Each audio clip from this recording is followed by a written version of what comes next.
Dada uma função f de R2 em R, até o momento a gente definiu a noção de derivadas parciais de primeira ordem.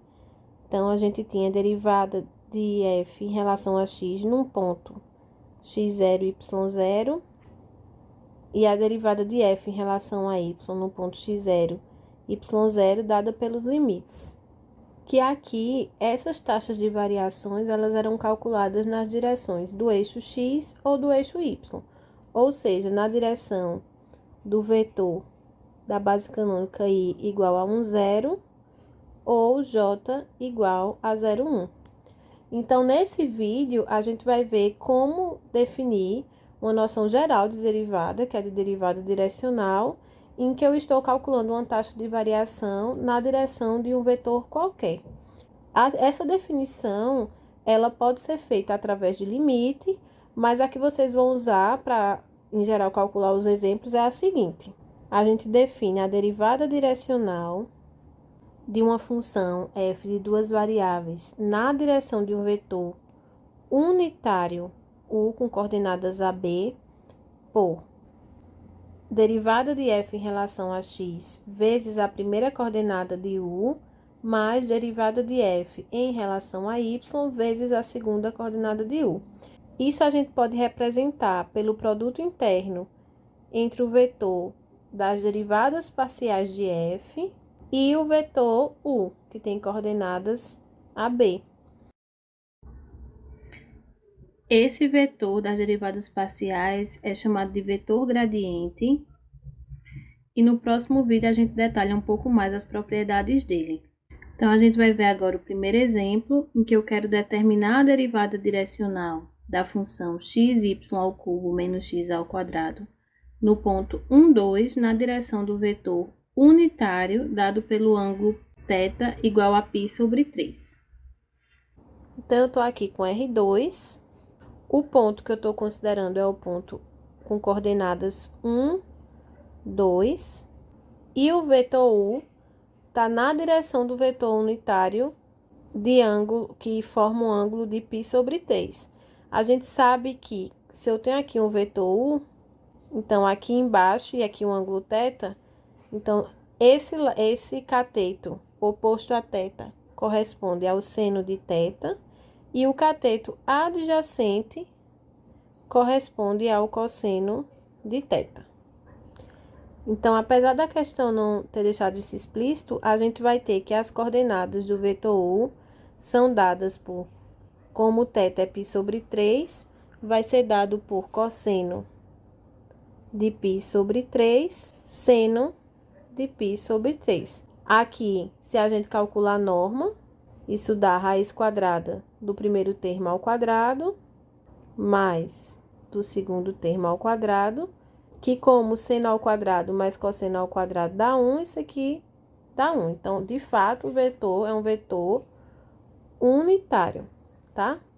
A gente tem, então, que o U vai ser dado por cosseno de π sobre 3, que é 1 meio, e o seno de π sobre 3, que é raiz de 3 sobre 2. Além disso, como a gente quer usar aqui a expressão para derivada direcional, a gente vai precisar das derivadas parciais de f em relação a x e em relação a y.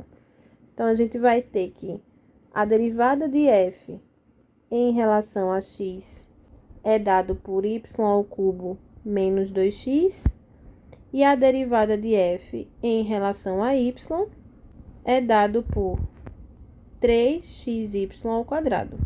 Como na questão a gente quer calcular essa derivada no ponto 1, 2, a gente vai substituir logo x e y por 1 e 2. Então, a gente tem coordenadas 1 meio e 3 meios.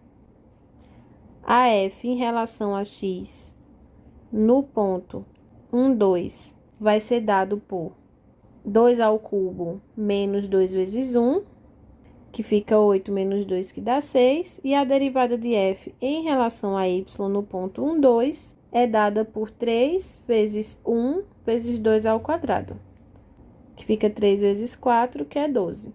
Portanto, a derivada de f no ponto 1, 2, na direção de U, vai ser derivada de f em relação a x, aqui que é 6, vezes 1 meio, mais 12 vezes raiz de 3 sobre 2, que vai ficar 3 mais 6 raiz de 3. Agora, vamos para o segundo exemplo, que é encontrar a derivada direcional, agora em um ponto qualquer, onde f de xy é arco tangente de xy e o vetor v é o vetor dado por 3 e 4.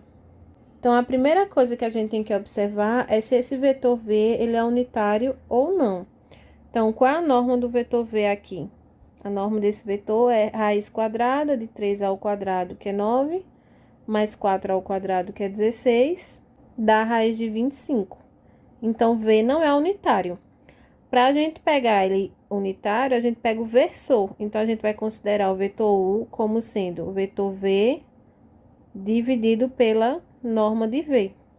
Então, o vetor que a gente vai considerar é 3, raiz de 25 é 5. Então, 3 sobre 5, 4 sobre 5. E aí, a gente vai calcular as derivadas parciais. Derivada de f em relação a x, que vai ser dada por derivada do arco tangente aplicada a xy, que é 1 sobre 1 mais xy ao quadrado, vezes a derivada de xy em relação a x, que dá y. Então, fica y sobre 1 mais xy ao quadrado. E a derivada de f em relação a y vai ser dada por 1 mais xy ao quadrado e no numerador vai ficar x. Portanto, a derivada na direção do vetor u da função f vai ser dada por a derivada em relação a x vezes a primeira coordenada, então fica 3 meios y sobre 1 mais xy ao quadrado, mais 4 meios vezes x sobre 1 mais xy ao quadrado. Novamente, se vocês quiserem colocar em evidência o 1 quinto, perdão, aqui é 1 quinto, e também esse denominador, aí vocês vão ficar com a resposta.